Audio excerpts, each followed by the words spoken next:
Hey everybody, it's Master Gallengeist here, bringing you my review of the movie Wuthering Heights 2026 that I saw on HBO. So, uh, this is kind of like a compare and contrast of what's kind of going on. I'm doing a review of this one, but I have seen other versions of this, of adaptations of this, previously the 1939 one, this 2026 one, and I will also be doing one, I'm doing a kind of one for a compare and contrast for like the 1992 version as well. So, this one was my least favorite of them.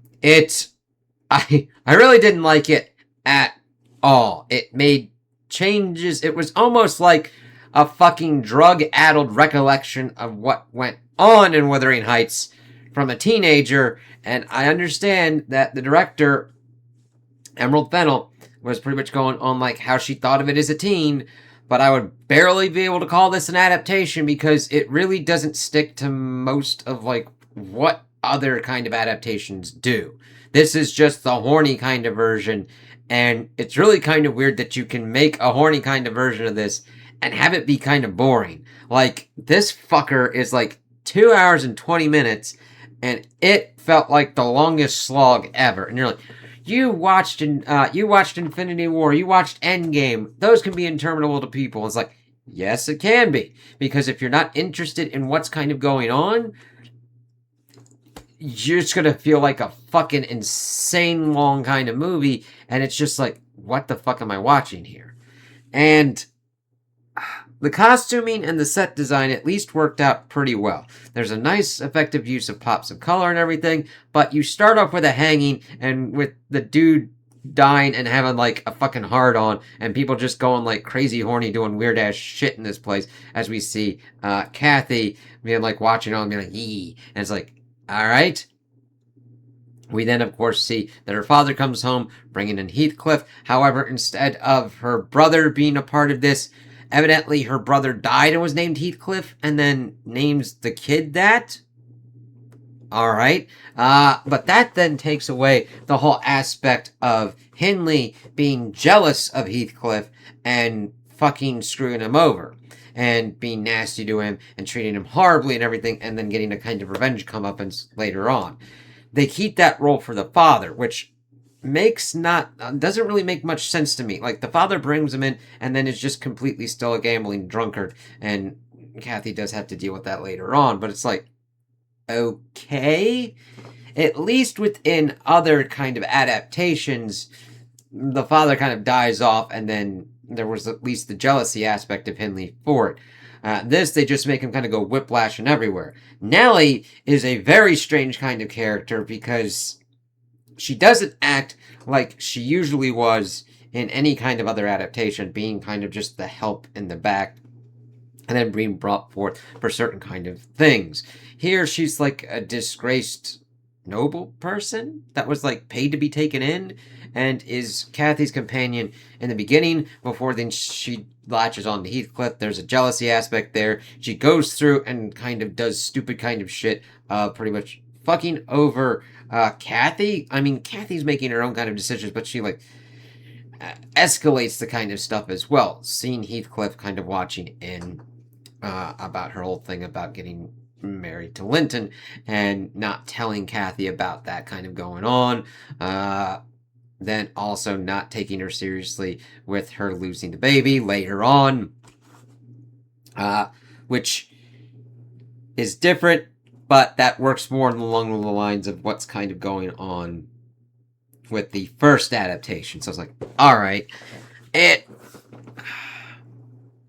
So we're already getting some weird structural changes that, if you aren't well versed with the book or other adaptations, you wouldn't notice, and you'd be like, okay, it wouldn't really affect it, but you're like, alright. As you know this now, you're like, okay, the structural part of the story just then focused on just Heathcliff and Kathy. Now they're kind of changed up, different than the kind of other adaptations. It's kind of weird. You're probably like, you should have probably done the other one. Yeah, but I kind of want to get this fucked up one out of the way first. Instead of going to look in on the Lintons with Heathcliff, She just goes by herself, goes up on a wall, and then we see Edgar and Isabella. And Isabella freaks out. I'm like, oh shit, it's an apparition. She just falls down and hurts herself. This is different than what was going on in any of the other adaptations because they kind of looked on. And Kathy in the first one, 1939 one, was pretty much like, oh, the whole kind of class aspect of being like, I'd like to live here. This is kind of like heaven or whatnot, depending upon what's kind of going on. Before the dogs are set upon him, she gets injured and stays there. It has a different kind of connotation than her just going, accidentally hurting herself, and then kind of having to be convalesced there. And Margot Robbie is the older Kathy, and there's not much you can do with what's kind of going on. I liked her as Harley Quinn in the Suicide Squads. That's pretty much the extent of my watching of Margot Robbie's kind of stuff. At least that I kind of remember right at this moment. And then Jacob Elordi? I'm gonna fucking... I liked him, like, the first thing I saw him was, like, the Netflix Frankenstein with Guillermo del Toro. He really doesn't have much hair. It's just... they're pretty much reduced down to just horny people. And that takes away the kind of love aspect that's kind of going on, because it's more just like the lust and wanting to fucking get it on, which is an aspect. However, they talked to each other, they tried to figure out what to do with their lives, and then what kind of escalates and changes up through there. It doesn't really go deeper here. It just reduces them to that, and there's the whole bit of class and wealth and status and what kind of goes on with that is just kind of surface level here. It is very much as if a teenager was doing the recollection for this. It's like, all right, go for it. So we pretty much get most of the stuff kind of working on him on the same kind of thing. Let's see. Earnshaw, that she accepts the whole Linton proposal. Nellie decides not to tell her that Heathcliff's listening in. She, of course, is distraught about this. Let's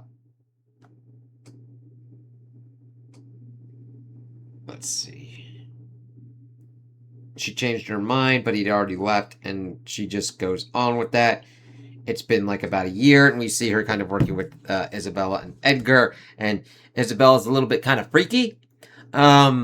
She actually made a doll with Kathy's hair and made a doll house that actually had another doll house inside of it. It's like, alright, okay, freaky, but alright. So we spend time seeing what's kind of going on in their lives. Kathy's pretty much unfulfilled. She's in heaven, but she's empty, pretty much, without Heathcliff. And let's see here.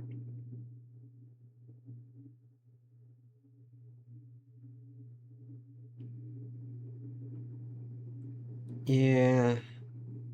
So she does become pregnant before Heathcliff returns 5 years after his departure, and he kind of doesn't really say much. Isabella's besotted with him, kind of following along similar kind of lines of what you would see in the first one. Kathy's telling her not to go for it, and of course we see that Heathcliff says, "I'm going to use the fucking shit out of you. Let's rock this shit." And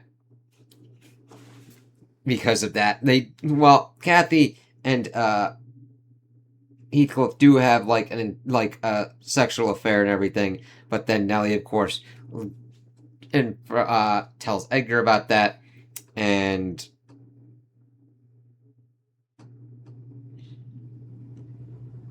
Heathcliff does offer to kill Edgar, but Kathy rejects that.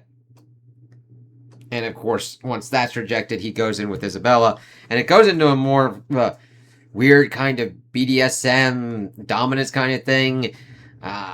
You kind of have that kind of feeling a little bit in other kind of adaptations. However, they take different kind of routes on that. He doesn't really love her in the 1939 one, and then the other one I'll talk about that with that one. It was just more like spectacle, making her act like a dog and stuff like that. We see that Kathy's pretty much wasting away. Nellie didn't know that the baby did die. She's like, "Did you bleed?" No, then the baby's still all right in there. All right, fine. It's like, yeah, but it could still be dead in there, so that could lead to some problems. And of course it does. As uh, she's like, I can't move my legs, and Nellie's like, oh shit, and then goes to pretty much try and get Isabella back and everything. Her acting like a dog and all that. Um, we don't get as much time, like at least in this adaptation, because she pretty much is able to take Isabella away, I guess, to back to the Lintons. We see that Kathy dies, Edgar's distraught and everything. And an interesting kind of bit is he's not really. The actor they got was an interesting kind of Edgar, at least in this one part.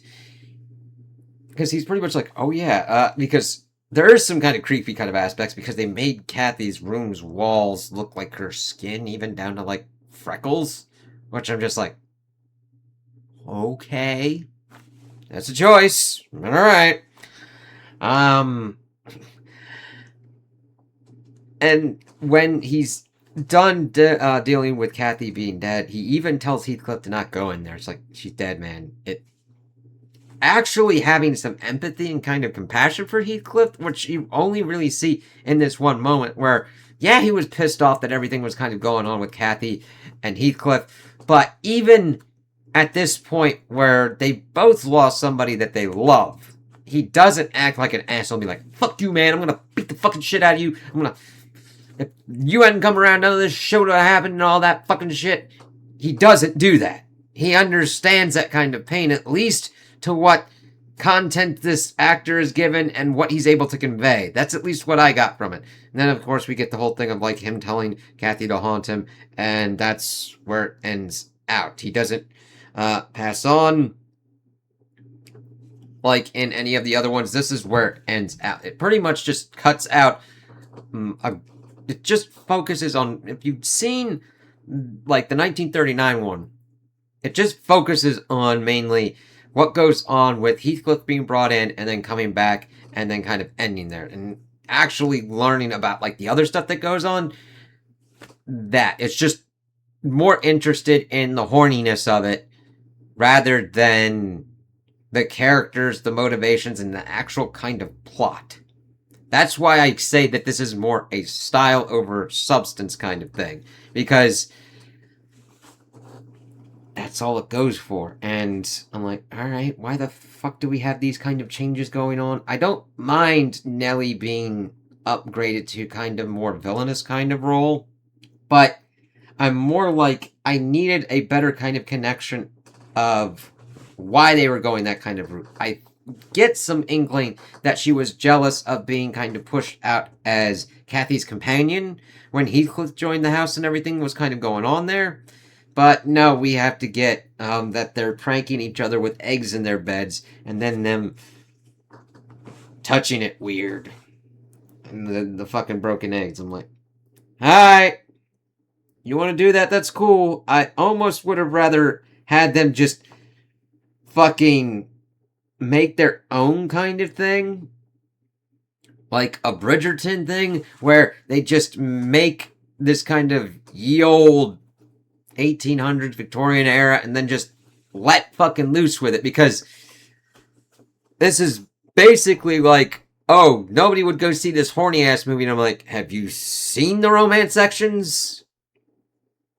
I mean, fuck, if you do it well and right, fine. But it was like, horny ass shit, Wuthering Heights, name brand recognition, boom, and then going off from there. It's like, yeah, that's pretty much what you see with a lot of these, even quote unquote remakes or adaptations, where it's like, okay, let's just use the name brand instead of actually trying to flesh some shit out, or even just doing like the basic minimum of like, okay, simple plot, you want these horny ass people and shit that goes kind of wrong, you can kind of go from there. It's just do a little bit of work. I wouldn't recommend this to people that are into romance because it's horny.